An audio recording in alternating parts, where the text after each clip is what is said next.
Welcome back to my YouTube channel. It's me Ashika Shatija. So आज से हम लोग स्टार्ट करने वाले हैं कैश फ्लो स्टेटमेंट के इंपॉर्टेंट क्वेश्चंस की सीरीज़। और यहाँ पे मैं आपको सारे के सारे फुल फ्लैश क्वेश्चन कराने वाली हूँ कैश फ्लो स्टेटमेंट के, जो आपके बोर्ड्स एग्जाम्स के पॉइंट ऑफ व्यू से बहुत ही ज़्यादा इंपॉर्टेंट होने वाले हैं। मैं आपको इतना डिटेल में आंसर्स नहीं कराऊंगी, मैं आपको खाली बताऊंगी कि इस पर्टिकुलर एडजस्टमेंट के अंदर हम लोग को क्या करना है और इस क्वेश्चन के अंदर हम लोगों को क्या करना है, ठीक है, जिसकी वजह से आपका भी ज़्यादा टाइम वेस्ट नहीं होगा और आप अपने खुद से जो है अपने क्वेश्चन जो है प्रैक्टिस करोगे वो ज़्यादा सही रहेगा।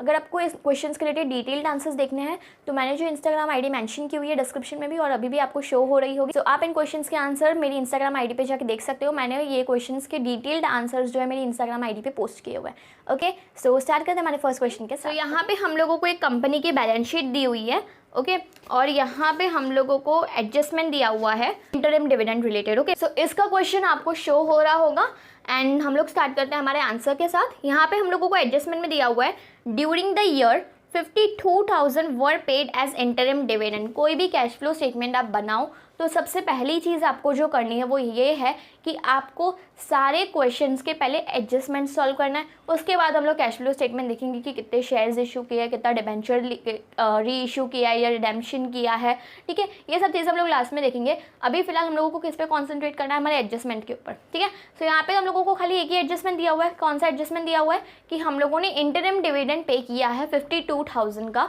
ईयर के अंदर, ठीक है। तो अगर मैं आपको बताऊँ तो एडजस्टमेंट जो है इंटरिम डिविडेंड वाला मैंने आपको जैसे बताया, मैं डिटेल आंसर नहीं बताऊंगी, डिटेल सॉल्यूशन देखना हो तो मैंने इंस्टाग्राम आईडी पे पोस्ट किया हुआ है, वहाँ पे जाके देख सकते हैं। ओके, एंड ये क्वेश्चन पहले आंसर से देखने से पहले खुद एक बार ट्राई करना। मैं आपको क्वेश्चन इसलिए भी डिटेल वे में नहीं करा रही हूँ क्योंकि आप इन क्वेश्चंस को खुद से ट्राई करो, जैसा मैं समझा रही हूँ पहले वो समझो, उसके बाद अपने खुद के तरीके से इन आंसर्स को सॉल्व करो। अगर आंसर्स आ जाए तो मुझे कमेंट सेक्शन में बता देना, ओके। एंड अगर आपको फिर भी कोई डाउट रह जाता है तो आप मुझे कमेंट सेक्शन में कमेंट भी कर सकते हो, ओके। सो स्टार्ट करते हैं। यहाँ पे हमारा जो इंटरिम डिविडेंड हम लोग जो पे कर रहे हैं 52,000 का, इसके दो एडजस्टमेंट्स होंगे। एक होगा कि हम लोग फाइनेंसिंग एक्टिविटी जो होती है, ठीक है, उसके अंदर हम लोग इसको कर देंगे लेस, इंटरिम डिविडेंड को, और हम लोग जो है ईपीआईटी जो निकालते हैं उसके अंदर इंटरिम डिविडेंड होगा ऐड,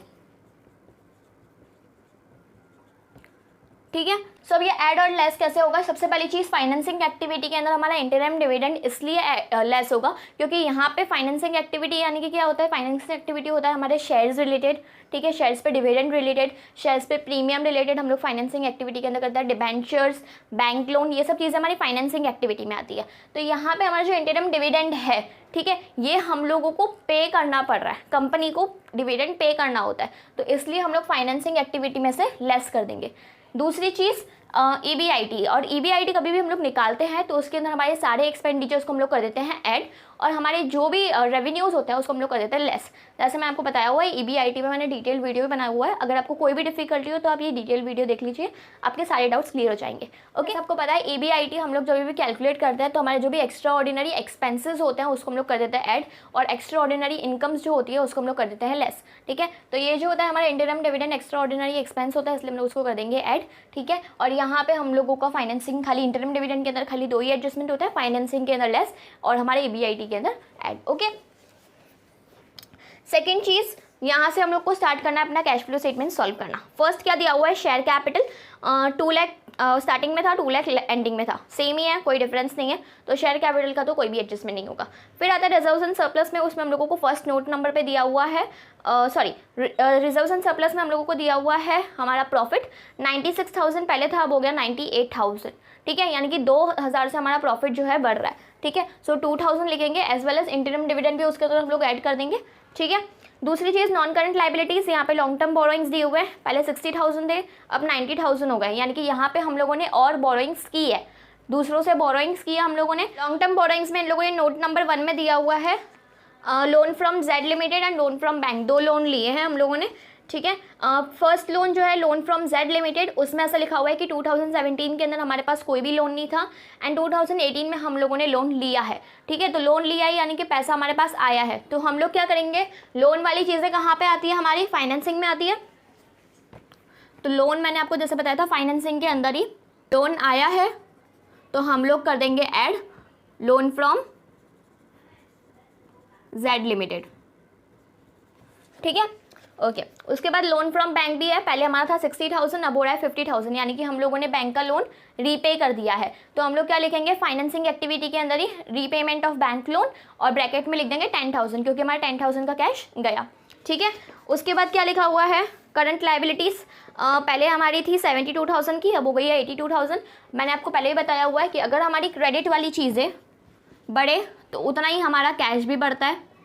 अगर हमारी लाइबिलिटीज़ ना, क्रेडिट यानी कि लाइबिलिटीज़ वाली चीज़ें बढ़े तो कैश भी बढ़ता है, एसेट्स बढ़े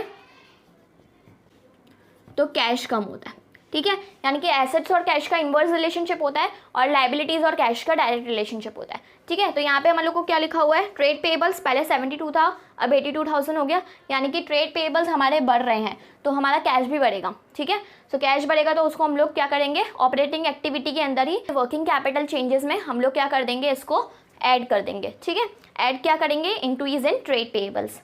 उसके बाद आता है हमारा नॉन करंट एसेट्स, इसके अंदर में होता है फिक्स एसेट्स। फिक्स एसेट्स के अंदर हम लोगों को नोट नंबर 2 में देखना है। नोट नंबर 2 में दिया हुआ है 3 फिक्स एसेट्स हमारे पास, लैंड, बिल्डिंग, मशीनरी। ठीक है, लैंड हमारी थी पहले 40,000 की, अब हो गई है 60,000, यानी कि लैंड हम लोगों ने परचेज की होगी 20,000 की एक्स्ट्रा। तो हम लोग अगर कुछ भी लैंड बिल्डिंग वगैरह परचेज करते हैं या सेल करते हैं तो वो किस में आती है, इन्वेस्टिंग एक्टिविटी के अंदर। तो इन्वेस्टिंग एक्टिविटी के अंदर आपको लैंड जो है परचेज ऑफ लैंड करके ब्रैकेट में 20,000 लिखना है। क्यों ब्रैकेट में लिखना है, क्योंकि यहाँ पे हम लोगों ने लैंड परचेज की है तो हमारा पैसा बाहर गया होगा। ठीक है, उसके बाद है बिल्डिंग। बिल्डिंग में भी सेम केस है, पहले 1 लाख था अब 1,10,000 हो गया, तो परचेज ऑफ बिल्डिंग करके हम लोगों को क्या लिखना है, 10,000 ब्रैकेट में। ठीक है, उसके बाद दिया हुआ है मशीनरी, ये इंपॉर्टेंट चीज़ है। मशीनरी में हम लोगों को दी हुई है 2 चीज़ें, एक तो मशीनरी के balance brought down close down as well as accumulated depreciation का भी balance brought down and close down. ठीक है, तो इस पे हमारे एडजस्टमेंट भी होते हैं, बट इसमें फिलहाल हम लोगों को क्वेश्चन के अंदर कोई भी इन्फॉर्मेशन नहीं दी हुई है एडजस्टमेंट वगैरह की।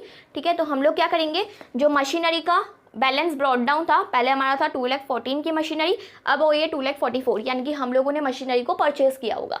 तो परचेज ऑफ मशीनरी में हम लोगों को क्या लिखना है, 30,000। एंड एक्यूमुलेटेड डेप्रिसिएशन पहले 54 था अब 72 आ गया, तो हम लोगों को इसका जो डिफरेंस है वो किस में ऐड करना है, डेप्रिसिएशन का जो डिफरेंस है ये हम लोगों को ऐड करना है हमारे नेट प्रॉफिट NPBT।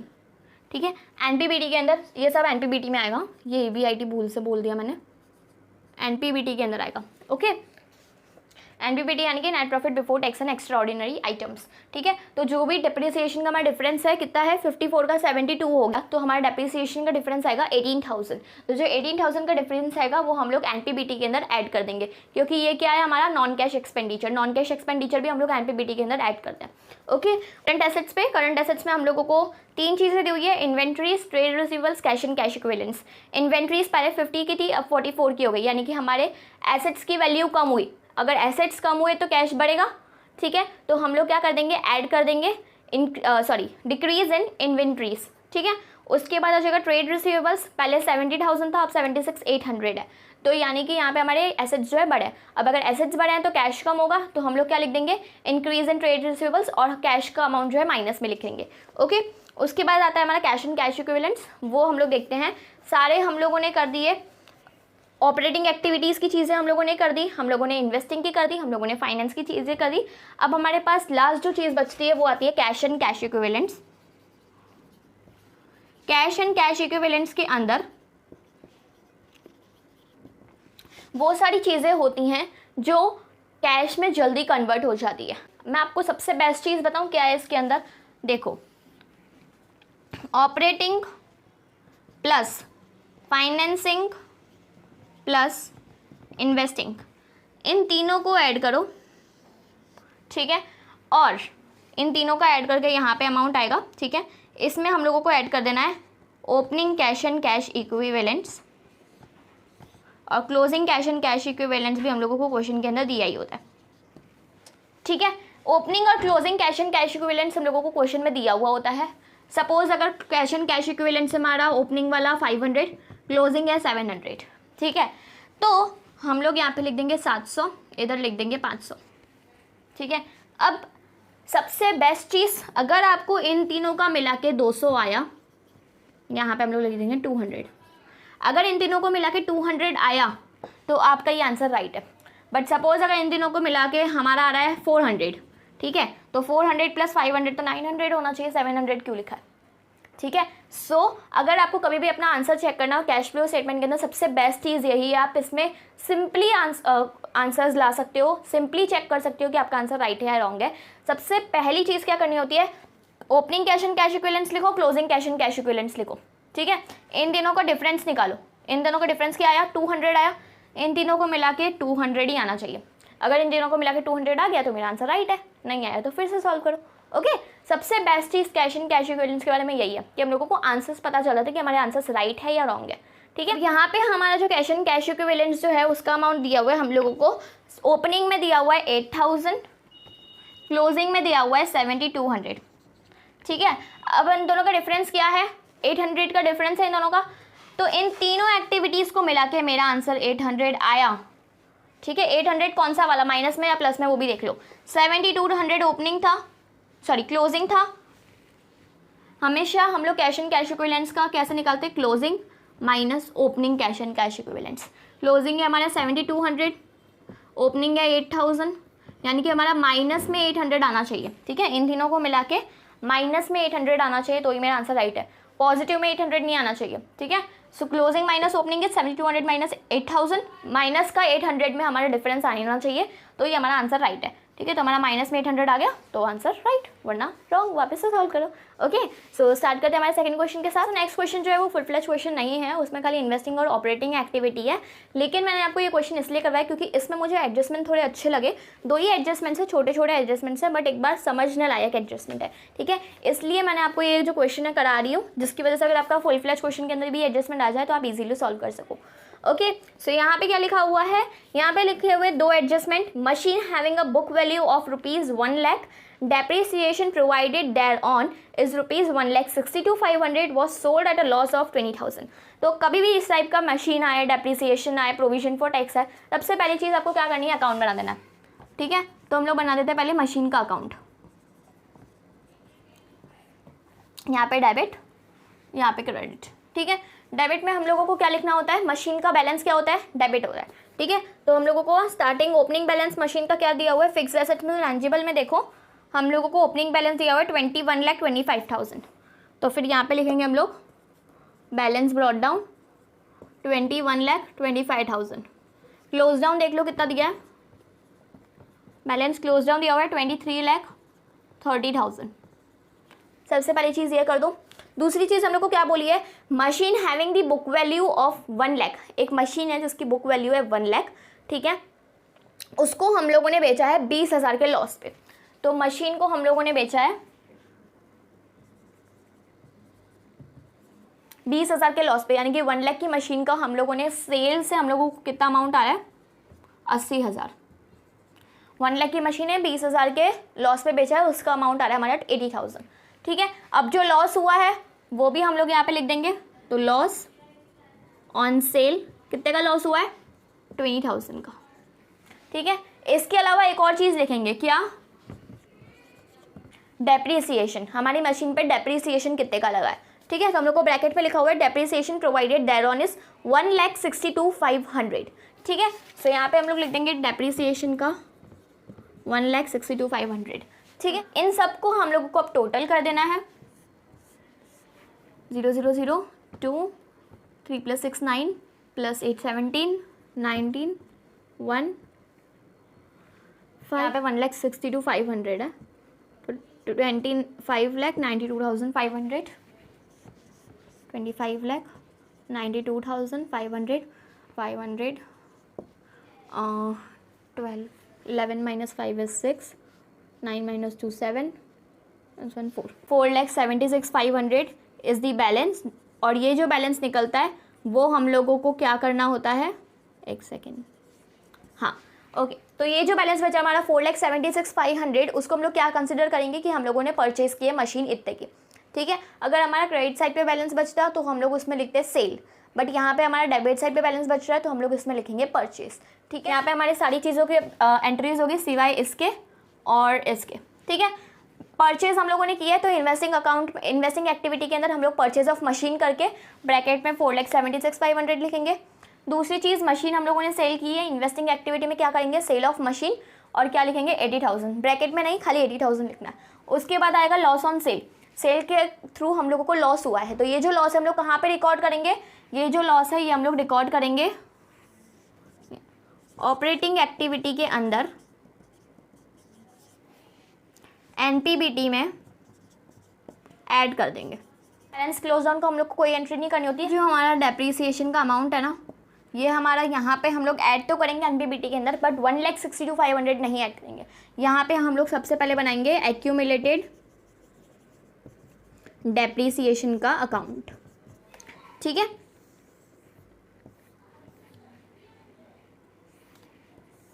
ठीक है, क्रेडिट डेबिट। सबसे पहली चीज़ हम लोग लिखेंगे बैलेंस, यहाँ पे लिखेंगे हमारा जो भी डेप्रिसिएशन होता है उसका हम लोग बैलेंस ब्रॉट डाउन जो होता है वो हम लोग लिखेंगे क्रेडिट साइड, क्योंकि एक्यूमुलेटेड डेप्रिसिएशन का जो बैलेंस होता है वो हमेशा क्रेडिट होता है, इसलिए हम लोग उसका स्टार्ट करेंगे क्रेडिट साइड का। हम लोगों को ओपनिंग बैलेंस दिया हुआ है 10,62,500, इसका क्लोजिंग बैलेंस दिया हुआ है, बैलेंस क्लोज डाउन 11 लाख, और उसके बाद इन लोगों का जो यहाँ पे इन लोगों ने डेप्रिसिएशन का अमाउंट निकाला है विच इज़ 1,62,500, इसको हम लोग ट्रांसफ़र कर देंगे इस अकाउंट के अंदर। यहाँ पे ये क्रेडिट होगा तो यहाँ पे क्या होगा, डेबिट होगा, तो यहाँ पे हम लोग लिख देते हैं by machine, sorry to machine, क्योंकि मशीन पे ये डेप्रिसिएशन लगा है 1,62,500, तो ये कितना हो जाएगा 12,62,500, ठीक है, 12,62,500, ठीक है। तो ये जो बैलेंस बचेगा यहाँ आएगा, ये हमारा होएगा बाय डेप्रिसिएशन अकाउंट, ये होगा हमारा बैलेंसिंग फिगर, कितने का है 2 लाख। तो ये जो 2 लाख होगा ना, ये हमारे एनपीबीटी के अंदर ऐड होगा। ओके, अब आते हैं हम लोग प्रोविजन फॉर टैक्स पे। Tax paid during the year is 75,000। So provision for tax, यहाँ पे हम लोगों के ओपनिंग बैलेंस भी सेम है, क्लोजिंग बैलेंस भी सेम है। यहाँ पे टैक्स पेड किया है, तो जैसे मैंने आपको बताया था कभी भी हम लोग टैक्स पे करते हैं तो वो हमारे ऑपरेटिंग एक्टिविटी में हम लोग लास्ट में माइनस कर देंगे लेस टैक्सेस पेड करके, ठीक है। तो हम लोगों ने एडजस्टमेंट कर दी। अब हम लोग स्टार्ट करते हैं कैश फ्लो स्टेटमेंट से बनाना। सरप्लस यहाँ पे हम लोगों को दिया हुआ है बैलेंस शीट के अंदर ही। पहले हमारा था 10 लाख, पहले हमारा था 2,50,000, अब हमारा हो गया 10 लाख। 7,50,000 is the surplus. उसके अंदर हम लोग ऐड कर देंगे टैक्स 75,000 का, एंड बाद में यहाँ पे हमारा जो है आ जाएगा एनपीबीटी। एनपीबीटी का आएगा अमाउंट 8,25,000। उसके बाद जैसे मैंने आपको बताया था कि डेप्रिसिएशन का 2 लाख हम लोग ऐड कर देंगे, ठीक है। उसके बाद यहाँ पे हम लोगों ने ऐड किया है loss on sale of machinery, जैसे मैंने आपको बता दिया था कि एनपीबीटी के अंदर loss on sale of machinery भी ऐड कर देंगे, ठीक है। उसके बाद आएगा हमारे working capital changes. Working capital changes में यहाँ पे हम लोगों को दिया हुआ है ट्रेड पेएबल्स। ट्रेड पेएबल्स की पहले वैल्यू थी 1 लाख, अब है वैल्यू 3,75,000, यानी कि वैल्यू 2,75,000 से बढ़ रही है, तो हमारे कैश के अंदर ऐड होगा, ठीक है। सो ऐड में लिखा हुआ है increase in current liabilities trade payable 2,75,000। उसके बाद है हमारा करंट एसेट। करंट एसेट्स में इन लोगों ने दिया हुआ है ट्रेड रिसीवेबल्स एंड इन्वेंट्रीज, जिसमें पहले वैल्यू थी 11,50,000, अब हो गई है 13 लाख। तो अब कितने से बढ़ रही है हमारी वैल्यू 1,50,000 से, ठीक है। तो हमारे करंट एसेट्स की वैल्यू अगर बढ़ रही है तो हमारा कैश की वैल्यू कम हो जाएगी, क्योंकि हम लोग एसेट्स खरीद रहे हैं तो कैश बाहर जाएगा, ठीक है। तो हम लोग क्या कर देंगे, लेस करके लिखेंगे increase in current assets, bracket में लिख दो 1,50,000। उसके बाद आएगा हमारा फिक्स एसेट टेंजिबल, जो हम लोगों ने ऑलरेडी सॉल्व कर दिया, इसका अकाउंट बना दिया हम लोगों ने, ठीक है। एक्यूमुलेटेड डेप्रिसिएशन, इसका भी हम लोगों ने अकाउंट बना दिया है। एंड यहाँ पे हमारी ऑपरेटिंग एक्टिविटी सब हो गई। लास्ट में जब हम लोगों ने सारे वर्किंग कैपिटल चेंजेस कर लिए, उसके बाद हम लोग इसमें से लेस कर देंगे टैक्सेस पेड 75,000। तो पहले हम लोगों ने जो एनपीबीटी कैलकुलेट करते वक्त टैक्स ऐड किया था हमारे सरप्लस के अंदर, वो जो था वो हमारा था प्रोविजन फॉर टैक्स का टैक्स, ठीक है। और यहाँ पे जो हम लोग टैक्सेस पेड में जो है हम लोग यहाँ पे जो लेस कर रहे हैं, ये हम लोगों को एडजस्टमेंट के अंदर दिया हुआ है कि tax paid during the year वो 75,000, तो हम लोग उसका माइनस कर रहे हैं, ठीक है। तो हमारी ऑपरेटिंग एक्टिविटी कंप्लीट हो गई। इन्वेस्टिंग एक्टिविटी के अंदर जैसे मैंने आपको बताया था, यहाँ पे हम लोगों ने मशीनरी परचेस की है 4,76,500 की, वो लिखनी है। मशीनरी सेल किया हम लोगों ने 80,000 की, वो लिखनी है हम लोगों को। एंड देन उसके बाद यहाँ पे इन लोगों ने और तो कुछ भी नहीं दिया हुआ है, cash use in investing activities, ठीक है। सो यहाँ पे हमारा इन्वेस्टिंग और ऑपरेटिंग एक्टिविटीज़ दोनों कंप्लीट है और वही दोनों बनानी थी हम लोगों को। ठीक है, मैंने आपको ये क्वेश्चन इसलिए करा क्योंकि इसमें एडजस्टमेंट्स अच्छे थे। तो मैंने आपको इस वीडियो में कवर किए हैं 2 important questions of cash flow statement. Next video में आपको और 2 क्वेश्चंस करा दूंगी। धीरे धीरे करके हम लोग एटलीस्ट 15 क्वेश्चंस जो है कैश फ्लो स्टेटमेंट के कंप्लीट कर देंगे, जिसकी वजह से आपका कैश फ्लो स्टेटमेंट के जो भी कॉन्सेप्ट होंगे सब क्लियर हो जाएंगे। अगर आपको इस क्वेश्चन पे कोई भी डाउट हो तो आप मुझे कमेंट सेक्शन में कमेंट कर सकते हो। एंड अगर आपको इन क्वेश्चंस के डिटेल सॉल्यूशंस देखने हैं तो आप मेरी इंस्टाग्राम आईडी को फॉलो कर सकते हो। एंड वहाँ पे मैंने पोस्ट में सारे आंसर्स जो है अपलोड किए हुए हैं, तो आप वहाँ पे जाके देख सकते हो। तो आई होप आपको ये क्वेश्चन अच्छे समझ में आ गया होगा। एंड अगर आपके लिए वीडियो यूजफुल रहा हो तो उसको लाइक करना, शेयर करना और सब्सक्राइब करना। Meet you in the next video. Bye bye.